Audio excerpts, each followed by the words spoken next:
Ito ay isa lamang sa mga kuha ng CCTV kung saan makikita na sinisiguro ng Pinay na walang ibang tao sa kanilang kusina. Huling-huling may inilalagay siyang kung ano sa kanilang coffee maker kung saan nanggagaling ang kape na iniinom ng kanyang future ex-husband. Magandang buhay at welcome po sa aking channel. Bago po natin ituloy ang kwentuhan, kung kayo po ay mahilig sa mga solve at unsolved na mga kaso na ikinuwento sa Tagalog, maaari niyo pong i-click ang subscribe at notification bell para updated kayo sa mga bagong videos na pinupost ko linggo-linggo. Si Melody Feliciano Johnson, 39 years old, ay nagmula sa Tucson, Arizona. Walang malinaw na report kung saan siya eksaktong ipinanganak, pero ayon sa mga artikulo, siya ay isang Pilipino. Siya ay may isang anak kay Robbie Johnson na nasa military US Air Force. Ang kanilang pagsasama ay humigit 17 taon na bago pa nagpasya ang dalawa na mag-file ng divorce. Sa gitna ng pagpoproseso ng kanilang divorce, nagdesisyon ang dalawa na manatiling magkasama sa iisang bahay habang hinihintay ang desisyon ng korte. Sa kabila ng pagtira sa iisang bahay, may kanya-kanya ng kwarto ang mag-asawa kung saan may sarili rin silang palikuran. March 2023, kasalukuyang nakadestino si Robbie sa Germany kung saan kasama niya pa din ang dating asawa at anak.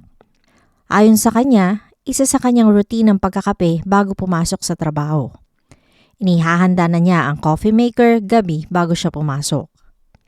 Nilalagyan na niya ng tubig at coffee grounds ito para bubuksan na lang kinaumagahan. Isang araw may kakaibang lasa ang natikman niya sa kanyang kape. Hindi rin nakalagpas ang masangsang na amoy nito. Binaliwala niya ang pangyayari kung saan nagtimpla na lamang siya ng bagong kape. Nang sumunod na araw, binuksan ni Robbie ang coffee maker dahil sa ito ay naihanda na niya. Hindi maipaliwanag ni Robbie ang kakaibang lasa at amoy ng kanyang kape. Ayon sa incident report, mas matapang ang amoy at ang kakaibang lasa ng kanyang kape kapag ito'y malamig na. Nagpatuloy ito ng ilang linggo kung saan patuloy pa rin iniinom ni Robbie ang kape. Wala siyang anumang sintomas na naramdaman, ngunit nag-file siya ng temporary leave noong April habang siya ay nasa Italy. Ilang buwan nang lumipas, hindi mapakali si Robbie sa kung saan ba nagsisimula ang kakaibang lasa at amoy ng kape niya. Nagdesisyon siyang bumili ng pool strip na madalas ginagamit sa mga swimming pool.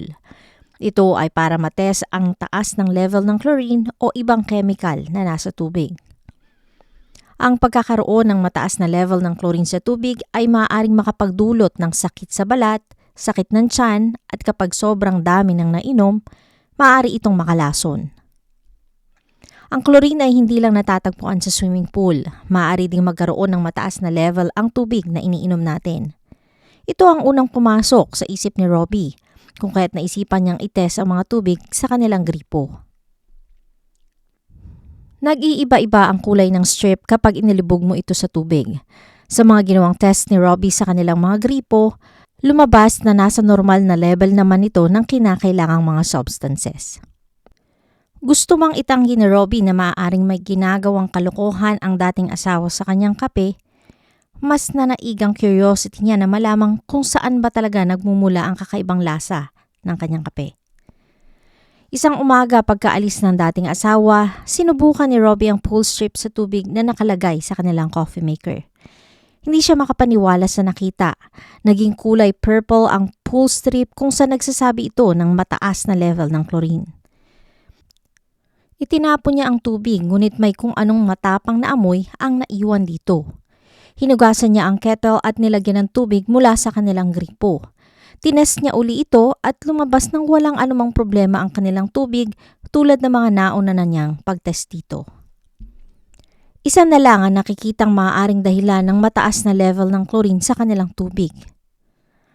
May 2023, nagdesisyon si Robbie na bumili at mag-set up ng camera sa kanilang kusina para malaman kung ano ang totoong nangyayari sa kanyang kape at magkaroon ng matibay na ebidensya. Tumambad na nga ang ginagawang kalokohan ng dating asawa. Kapansin-pansin na may kinuha ito sa ilalim ng kanilang lababo. Inilagay niya ito sa tubig sa kanilang coffee maker. Nang masiguro ni Robbie na wala na ang Pinay, agad niyang tinest ang tubig gamit ang pool strip. Nagkulay purple ang strip na nagpapakita ng mataas na level ng chlorine. Pinanlawan niya ang kettle at nilagyan ng tubig mula sa gripo, tinest niya uli ito at normal naman ang naging resulta. Sigurado na siya na nais ng dating asawa na patahimikin siya sa pamamagitan ng paglalason sa kanyang kape. This guaranteed you're gonna see purple.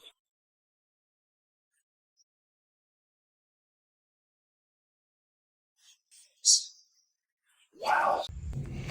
Whatever's in there's a lot of it. Kasalukuyan pa din silang nasa Germany kung kaya't nagdesisyon si Robbie na hintayin na lamang makabalik sila sa Amerika bago i-report ang ginagawa ng dating asawa. Nagpanggap siya na iniinom pa rin ng kape para hindi maghinala si Melody. June 28 ng parehong taon, bumalik ng Tucson, Arizona sina Robbie at Melody kung saan pansamantala silang naniran sa isang hotel sa base ng militara. Muling nag-set up ng kamera si Robbie para ma-record pa din ang ginagawa ng dating asawa sa kanyang kape. Isang linggo ang lumipas, July 6, na nagtungo siya sa Tucson Police Department dala-dala ang mga ebidensya laban sa dating asawa. Nag-file siya ng report sa police station ngunit hindi agad nakasuhan ng Pinay dahil malabo daw ang kuha ng mga kamera. Ayon sa kapulisan, hindi malinaw kung ano ang inilalagay ng Pinay sa kanyang kape na maaaring maging dahilan para makalusot sa kasong isasampa sa kanya. July 7 nang makalipat sa permanenteng bahay sina Robbie at ang kanyang pamilya. Bumili siya ng mas magandang kamera para maipakita kung ano ang inilalagay ni Melody sa kanyang kape. Isang kamera na mukhang fire alarm ang sinetap niya sa kanilang laundry room, hallway papunta sa kanilang kusina at isa din sa kanilang coffee maker. Dito na mas nagkaroon ng matibay na ebidensya si Robbie laban sa Pinay. Makikita sa laundry room si Melody kung saan naglagay siya ng bleach sa isang maliit na container. Naglakad papuntang kusina at inilagay ang bleach sa kanilang coffee maker. July 18, dinala ng biktima ang iba't ibang kuha ng kamera na nagpapakita ng bawat kilos ni Melody. Muling nag-file ng complaint si Robbie kung saan nakadetalye ang tangkang pagligpit sa kanya ng Pinay gamit ang bleach. Agad naglabas ng warrant of arrest ang kapulisan kung saan agad ding inaresto si Melody Johnson sa kanilang bahay. Kinuha nila ang coffee maker ng mag-asawa na amoy bleach pa din. May container din sa banyo si Melody na sinasabing bleach ang laman. Dinitine ang Pinay sa Pima County Jail habang naghihintay ng paglilitis kung saan agad siyang humingi ng abogado.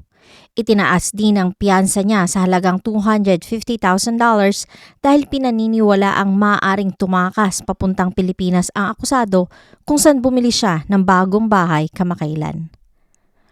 August nang tuluyang sampahan ng 3 kaso ang Pinay kasama na dito ang plano niyang pagligpit sa dating asawa. Ayon sa mga report, pera at benepisyo ang motibo ng Pinay kaya nagawa niya ito. August 2024, nag-plead ng guilty si Melody Feliciano Johnson para sa pagtangkang paglalason sa kape ng kanyang asawa. Tumanggap ng plea deal ang Pinay para sa mas mababang sentensya. Maaaring mahatulan ng hanggang 2 taon sa bawat kasong isinampas sa kanya. Naghihintay ng sentensya ang Pinay na nakaschedule sa darating na May 10 ng parehong taon.